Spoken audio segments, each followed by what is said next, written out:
बच्चों आज हम कक्षा 7 का चैप्टर 6 त्रिभुज और उसके गुण का अध्ययन करेंगे। बच्चों त्रिभुज क्या होता है? तीन असंरेखीय बिंदुओं को मिलाने से प्राप्त बंद आकृति को त्रिभुज कहते हैं। बच्चों यहाँ असंरेखीय से क्या मतलब है? तीन अलग अलग बिंदु, तीनों बिंदु अलग हैं तो ये तीनों असंरेखीय हैं। इनको हम मिलाएंगे, तीनों बिंदुओं को आपस में मिलाया तो जो आकृति बन रही है उसे हम त्रिभुज कहते हैं। बच्चों इसके जो तीन बिंदु हैं ये तीनों त्रिभुज के शीर्ष कहलाते हैं। इनको अपन नाम देते हैं ए, बी और सी। तो त्रिभुज के तीन शीर्ष कौन से होंगे? ए, बी और सी। बच्चों इन तीनों बिंदुओं को मिलाने से हमें तीन रेखाएं प्राप्त होती है। ये तीनों रेखाएं हैं त्रिभुज की भुजाएं कहलाती है। बच्चों भुजाएं कौन सी होगी? भुजा ए बी सी और सी ए, ये तीनों त्रिभुज की तीन भुजाएं हैं। बच्चों त्रिभुज की तीनों भुजाएं मिलकर त्रिभुज में तीन कोणों का निर्माण करती है। कोण ए, कोण बी और कोण सी। बच्चों त्रिभुज में तीन शीर्ष हो गए, तीन भुजाएं हो गई और तीन कोण हो गए। अब बच्चों एक चीज ध्यान से समझना, त्रिभुज की तीनों भुजाएं और तीनों कोण मिलकर त्रिभुज के 6 मुख्य अवयव बनाते हैं। त्रिभुज की तीन भुजाएं और तीन कोण इसके मुख्य अवयव बनाते हैं। आगे है बच्चों त्रिभुजों का वर्गीकरण। बच्चों त्रिभुजों को हम दो आधार पर वर्गीकृत करते हैं। पहला है भुजा के आधार पर और दूसरा है कोण के आधार पर। तो बच्चों भुजा के आधार पर त्रिभुज तीन प्रकार के होते हैं।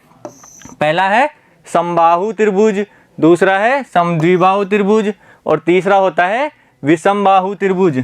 और बच्चों कोण के आधार पर भी त्रिभुज को तीन भागों में बांटा गया है। पहला है न्यून कोण त्रिभुज, दूसरा है अधिक कोण त्रिभुज और तीसरा है समकोण त्रिभुज। तो बच्चों सबसे पहले पढ़ेंगे हम भुजा के आधार पर। तो बच्चों भुजा के आधार पर कितना है? समबाहु त्रिभुज। जिस त्रिभुज की तीनों भुजाएं बराबर हो वह त्रिभुज कहलाएगा समबाहु त्रिभुज। देखो बच्चों त्रिभुज ए बी सी है, इसमें भुजा ए बी, भुजा बी सी और भुजा ए सी, तीनों भुजाएं बराबर है तो बच्चों ये त्रिभुज कौन सा होगा? समबाहु त्रिभुज। बच्चों अगला है समद्विबाहु त्रिभुज। समद्विबाहु बच्चों ऐसा त्रिभुज जिसकी दो भुजाएं समान हो वह समद्विबाहु त्रिभुज कहलाता है। देखो बच्चों त्रिभुज है ए बी सी, इसमें देखो बच्चों भुजा ए बी और भुजा ए सी, ए बी और ए सी भुजा दोनों बराबर हैं तो ये कौन सा त्रिभुज होगा? समद्विबाहु त्रिभुज। बच्चों अगला है विषमबाहु त्रिभुज। ऐसा त्रिभुज जिसकी तीनों भुजाएं असमान हो वह कौन सा होगा? विषमबाहु त्रिभुज। जो ए बी सी एक त्रिभुज है, ये दिख रहा है सबको। इसमें भुजा ए बी, भुजा बी सी और भुजा ए सी, तीनों भुजाएं अलग अलग हैं तो बच्चों ये कौन सा त्रिभुज होगा? विषमबाहु त्रिभुज। बच्चों आगे है कोण के आधार पर। पहला है न्यून कोण त्रिभुज। बच्चों ये बताओ न्यून कोण किसे कहते हैं? ऐसा कोण जिसका मान 90 डिग्री से कम हो तो वह कोण कहलाता है न्यून कोण। तो ऐसा त्रिभुज जिसके तीनों कोणों का मान 90 डिग्री से कम होगा या न्यून कोण होगा तो वह त्रिभुज कहलाएगा न्यून कोण त्रिभुज। देखो बच्चों त्रिभुज है एक्स वाई जेड, इसमें कोण x का मान कितना है? कोण x का मान है 70 डिग्री, कोण y का मान कितना है? 60 डिग्री और कोण z का मान कितना है? 50 डिग्री। तीनों कोणों का मान 90 डिग्री से कम है, न्यून कोण है तो अपना त्रिभुज एक्स वाई जेड एक न्यून कोण त्रिभुज कहलाएगा। अगला है अधिक कोण त्रिभुज। बच्चों अधिक कोण क्या होता है? ऐसा कोण जिसका मान 90 डिग्री से ज़्यादा हो और 180 डिग्री से कम हो तो ऐसा कोण अधिक कोण कहलाता है। तो बच्चों ऐसा त्रिभुज जिसमें एक कोण का मान अधिक कोण हो या 90 डिग्री से ज़्यादा हो तो वह त्रिभुज भी अधिक कोण त्रिभुज कहलाता है। देखो बच्चों ए बी सी एक त्रिभुज है, इसके अंदर कोण बी का मान कितना है? कोण बी का मान है 120 डिग्री तो अपना ए बी सी अधिक कोण त्रिभुज कहलाएगा। बच्चों अगला है समकोण त्रिभुज। जिस त्रिभुज का एक कोण समकोण हो, समकोण यानी 90 डिग्री के कोण को समकोण कहते हैं तो ऐसा त्रिभुज जिसका एक कोण 90 डिग्री का हो वह त्रिभुज समकोण त्रिभुज कहलाएगा। देखो बच्चों त्रिभुज एस क्यू आर है, इसके अंदर कोण क्यू का मान कितना है? 90 डिग्री है तो अपना त्रिभुज एस क्यू आर समकोण त्रिभुज कहलाएगा। बच्चों आगे है त्रिभुज की माध्यिका। बच्चों माध्यिका किसे कहते हैं?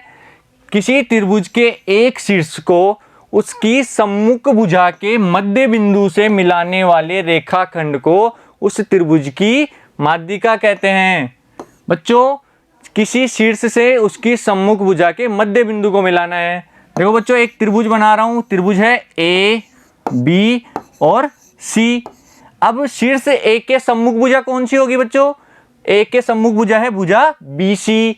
अब बी सी का मध्य बिंदु लिया अपन ने डी, ए को मिलाया डी से, तो बच्चों भुजा ए डी या रेखाखंड ए डी इस त्रिभुज ए बी सी की एक माध्यिका कहलाएगी।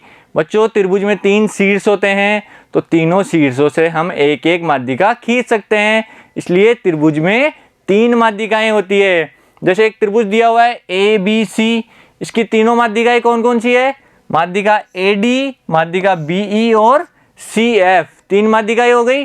अब बच्चों एक चीज ध्यान से सुनना, त्रिभुज की तीनों माध्यिकाएं हमेशा त्रिभुज के अंदर स्थित होती है। कहाँ होती है? त्रिभुज के अंदर स्थित होती है। त्रिभुज की 3 माध्यिकाएं होती है और तीनों त्रिभुज के अंदर होती है। आगे है बच्चों त्रिभुज के शीर्षलंब। शीर्षलंब क्या होता है बच्चों?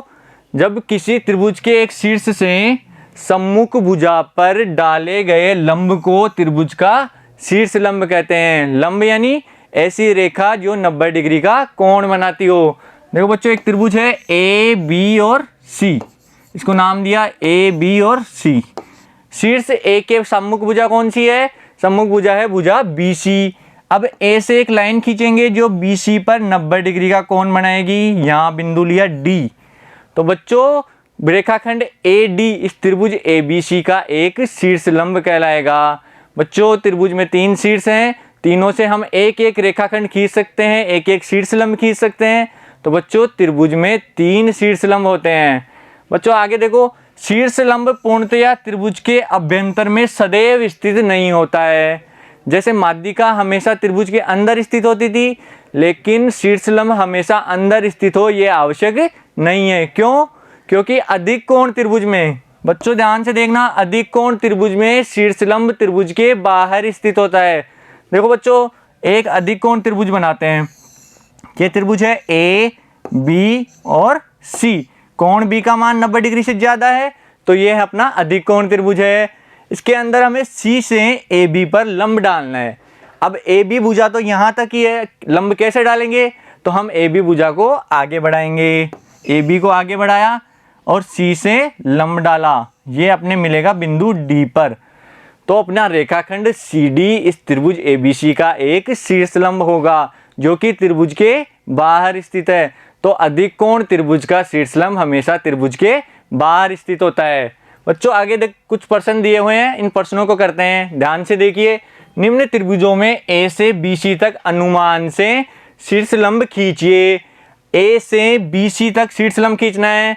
बच्चों कौन सा त्रिभुज है ये? न्यून कोण त्रिभुज है। न्यून कोण त्रिभुज का शीर्षलंब अंदर होता है। तो ए से सम्मुख भुजा बी सी पर एक लाइन खींचेंगे जो 90 डिग्री का कोण बनाएगी। तो यहाँ बिंदु लिया डी, भुजा ए डी इस त्रिभुज ए बी सी का एक शीर्षलंब होगा। अगला है बच्चों एक समकोण त्रिभुज दिया हुआ है ए बी सी, ए से बी सी पर लंब डालना है। बच्चों समकोण त्रिभुज के लिए एक बात को नोट करके रख लो अपनी कॉपी में कि समकोण त्रिभुज का शीर्षलंब समकोण त्रिभुज की एक भुजा होती है। जैसे अपन को ए से बी सी पर लंब डालना है, अब ए से बी सी पर लाइन खींचेंगे जो 90 डिग्री का कोण बनाए, तो ये त्रिभुज की भुजा ए सी ही होगी। मतलब समकोण त्रिभुज के अंदर शीर्षलंब समकोण त्रिभुज की ही भुजा होती है। अगर बी से ए सी पर लंब डालेंगे तो ये लाइन भी इधर जा रही है, यहाँ 90 डिग्री का कोण बना रहा है, तो भुजा बी सी भी समकोण त्रिभुज का एक शीर्षलंब है। अगला है बच्चों अधिक कोण त्रिभुज। अभी हमने पढ़ा था कि अधिक कोण त्रिभुज का शीर्षलंब त्रिभुज के बाहर स्थित होता है। तो शीर्षलंब कैसे खींचेंगे? भुजा बी सी को आगे बढ़ाएंगे, अब ए से बी सी पर लाइन खींचेंगे जो 90 डिग्री का कोण बनाए। यहाँ लाइन खींची, यहाँ बन रहा है 90 डिग्री का कोण, इस बिंदु को लिया डी। तो ए डी इस त्रिभुज ए बी सी का एक शीर्षलंब होगा। अधिक कोण त्रिभुज का शीर्षलंब बाहर होता है, तो अपनी ए डी भी अपना त्रिभुज के बाहर स्थित है। अगला है बच्चों, क्या एक शीर्षलंब पूर्णतया त्रिभुज के अंदर स्थित होता है? यदि आप समझते हैं कि यह सत्य होना आवश्यक नहीं है तो एक आकृति खींचिए। बच्चों अभी हमने पढ़ा कि अधिक कोण त्रिभुज का शीर्षलंब बाहर स्थित होता है, तो हम यहाँ पे एक अधिक कोण त्रिभुज की आकृति बनाएंगे और ये सिद्ध करेंगे कि उसका शीर्षलंब त्रिभुज के बाहर स्थित होता है। देखिए बच्चों, एक अधिक कोण त्रिभुज बनाएंगे, त्रिभुज को नाम देंगे ए, बी और सी। अब सी से सम्मुख भुजा ए बी पर लंब डालना है, तो ए बी भुजा तो यहाँ तक ही है, तो क्या करेंगे, ए बी को आगे बढ़ाएंगे। ए बी भुजा को आगे बढ़ाया, अब सी से सम्मुख भुजा पर लंब डाला, यहाँ लिया बिंदु डी, तो सी डी इस अधिक कोण त्रिभुज का एक शीर्षलंब है जो कि त्रिभुज के बाहर स्थित है। आगे है बच्चों, क्या आप ऐसा त्रिभुज सोच सकते हैं जिसके दो शीर्षलंब उसकी दोनों भुजाएं हों? अभी हमने पढ़ा था कि समकोण त्रिभुज के अंदर उसके शीर्षलंब उसकी भुजाएं ही होती है। तो बच्चों हम एक बनाएंगे समकोण त्रिभुज। देखो बच्चों, समकोण त्रिभुज का नाम देंगे ए, बी और सी। अब बच्चों समकोण कहाँ बन रहा है? समकोण बन रहा है बी बिंदु पर। बी बिंदु पर 90 डिग्री का कोण है। अब हमें ए से सम्मुख भुजा BC पर शीर्षलंब डालना है, तो ए से BC पर शीर्षलंब खींचेंगे तो एक ऐसी लाइन जो 90 डिग्री का कोण बनाए, तो यह इस त्रिभुज की भुजा AB ही होगी। ऐसे ही बच्चों बिंदु C से AB पर लंब डालना है, तो C से AB पर लंब डाला, ये भुजा BC ही आ गई। अर्थात समकोण त्रिभुज में दो शीर्षलंब उसकी दोनों भुजाएं होती है। यहाँ देखो AB और BC ये दोनों इस त्रिभुज की शीर्षलंब भी है और इस त्रिभुज की भुजाएं भी हैं। अगला है बच्चों, क्या किसी त्रिभुज की माध्यिका व शीर्षलंब एक ही रेखाखंड हो सकता है? बच्चों क्या ऐसा संभव है कि किसी त्रिभुज की माध्यिका और शीर्षलंब दोनों एक ही रेखा हो? तो हाँ बच्चों, ऐसा हो सकता है। समबाहु त्रिभुज के अंदर माध्यिका और शीर्षलंब एक ही रेखा होता है। तो बच्चों एक समबाहु त्रिभुज बनाएंगे, एक त्रिभुज बनाया जिसकी तीनों भुजाएं बराबर हो। बच्चों भी पढ़ा था अपन ने कि समबाहु त्रिभुज वह होता है जिस त्रिभुज की तीनों भुजाएं बराबर हो। तो अपन ने ए, बी और सी एक समबाहु त्रिभुज बनाया। अब हमें एक माध्यिका खींचनी है। माध्यिका क्या होती है? किसी शीर्ष से सम्मुख भुजा के मध्य बिंदु को मिलाने वाला रेखाखंड। तो ए के सम्मुख भुजा BC का मध्य बिंदु लिया D। अब ए को बिंदु D से मिलाएंगे, ए को D से मिलाया। अब रेखा AD क्या है? AD इस त्रिभुज की एक माध्यिका है। तो अपन लिखेंगे कि माध्यिका क्या आई? माध्यिका आई AD। अब हमें बनाना है शीर्षलंब। शीर्षलंब क्या होता है बच्चों? किसी शीर्ष से सम्मुख भुजा पर डाले गए लंब को उस त्रिभुज का शीर्षलंब कहते हैं। तो ए से BC भुजा पर लंब डालेंगे तो हम खींचेंगे एक लाइन जो कि नीचे 90 डिग्री का कोण बनाएगी। तो ये लाइन भी हमारी भुजा AD ही आ गई। इस त्रिभुज के अंदर जो पहले माध्यिका थी AD, वही भुजा इस त्रिभुज का शीर्षलंब भी हो जाएगी। तो इस त्रिभुज का शीर्षलंब क्या होगा?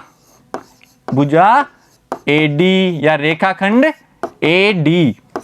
तो बच्चों समबाहु त्रिभुज में माध्यिका और शीर्षलंब दोनों एक ही रेखा हो गई, तो ऐसा त्रिभुज संभव है। बच्चों आशा करता हूँ आपको आज का पढ़ाया हुआ पाठ समझ में आया होगा। अगर फिर भी कोई कन्फ्यूजन है तो आप वीडियो को दोबारा देख सकते हैं। और बच्चों गणित के सवालों को और इसके जो भी मैंने बताया उन सबको कॉपी में नोट डाउन करना है। Thank you.